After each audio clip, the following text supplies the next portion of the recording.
In a 1677 letter to the Royal Society of London, the Dutch tradesman and microbiology pioneer Antony van Leeuwenhoek described the strange appendages he had found on a creature in a sample of rainwater.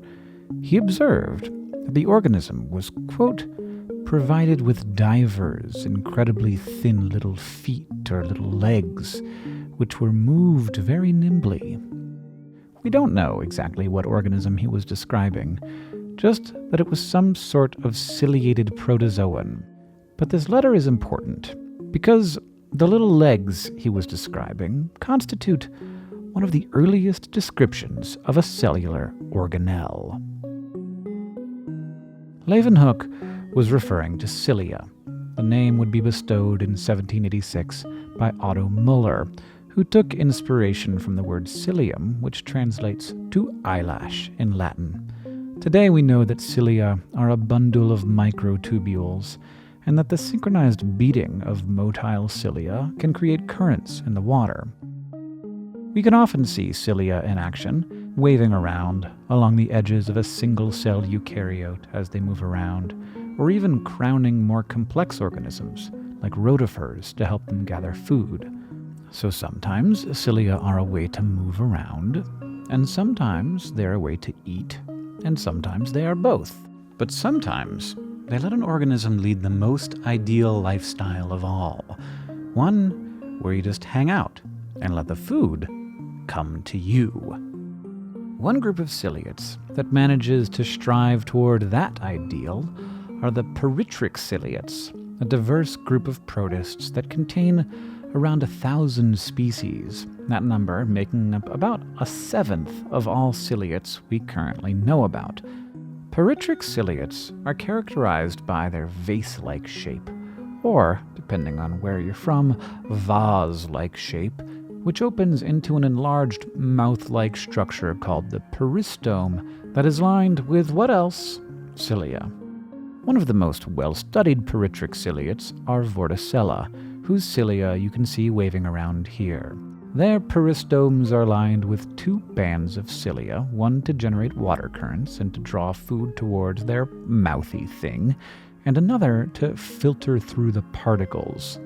And it turns out that all that movement is quite effective. Scientists measuring some Vorticella found that even when their cilia are only 17 micrometers long, they can bring in particles that were 450 micrometers away.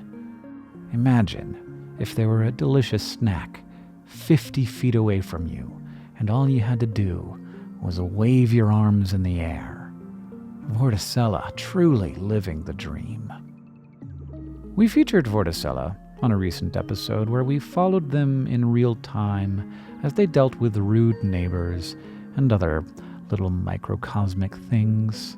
We were able to film that episode because Vorticella belong to the larger order of Peritrich ciliates called the Sicilidae, which, as the name suggests, are all sessile.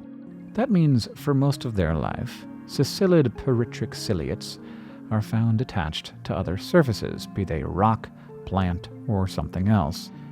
In contrast, the rest of the Peritrich ciliates are grouped together as members of the free-swimming Mobilida.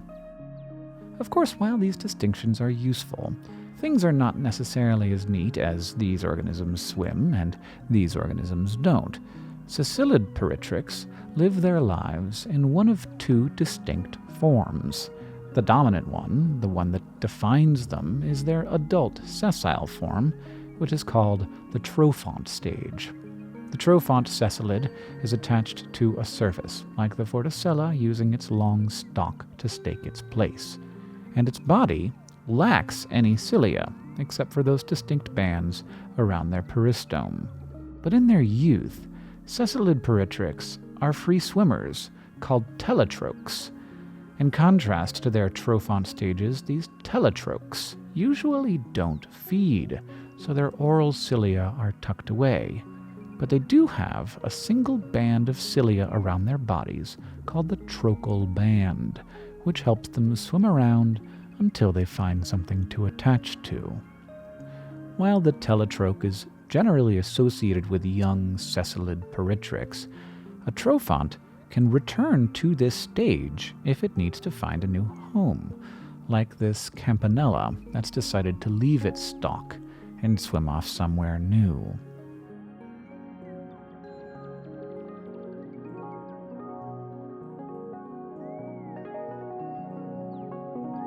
And just like sessilid peritrichs do sometimes move around, there are so-called mobilid peritrichs with an adhesive disc that allows them to attach to things. But unlike sessilids, mobilids never lose their trochal cilia that help them swim around. And when they swim around, they really do put the mobile in mobilid. I can barely keep this one in the frame. The evolutionary lines connecting these two orders are vague. There have been hypotheses that mobilid peritrichs evolved from the swimming telotroch stage of the sessilid life cycle, but attempts to use molecular phylogeny to verify that prediction at a genetic level have come up with varied results.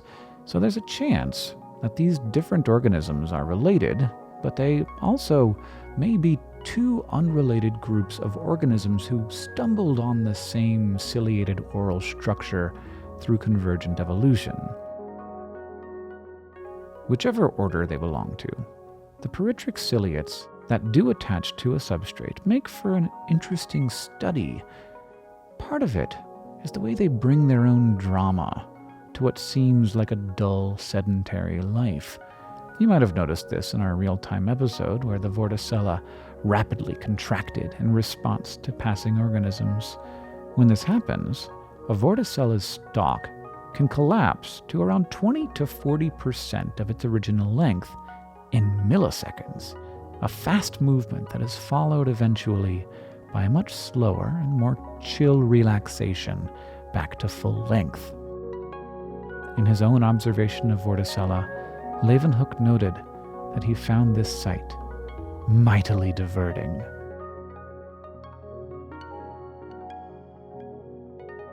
But the choices that Peritrich Ciliates make in where to set up their stalks can be mightily diverting as well. Sometimes it's the typical substrates, things like plants or rocks, but sometimes it's animals. Sometimes these interactions can become more fraught. Mobilid peritrichs, for example, are known to infect fishes and amphibians, creating both ecological and economic challenges. But when these interactions aren't harmful, you get something called epibiosis, where an organism lives on another organism without being parasitic.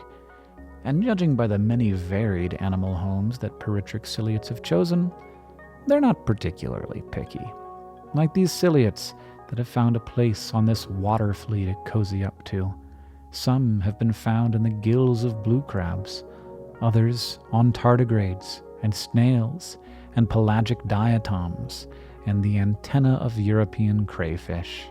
The list truly goes on. In a way that has delighted us for centuries, using those tiny little legs in their mouths and along their bodies, Peritrich Ciliates have managed to carve out a very specific, and some might say ideal, way of life that seems to have helped them survive just about anywhere. Thank you for coming on this journey with us as we explore the unseen world that surrounds us. Journey to the Microcosmos is produced by Complexly. And this is a bit of a left turn, but if you are a US citizen and want to not only keep imagining the world complexly, but also have a voice in your government, check out How to Vote in Every State. The rules for voting are different depending on where you live in the US, so we've made a whole series explaining how to vote in each state, as well as some advice for special cases like territories and overseas voters. Check out our 2020 guide at youtube.com/howtovoteInEveryState. If you like what we do here at Journey to the Microcosmos, we deeply appreciate that. And we want to thank all of the people on the screen right now for helping make that possible. These are our patrons on Patreon. If you want to join them, check out patreon.com/journeytomicro. If you want to see more from our master of microscopes, James Weiss, check out Jam and Germs on Instagram. And if you want to see more from us, There's usually a subscribe button somewhere nearby.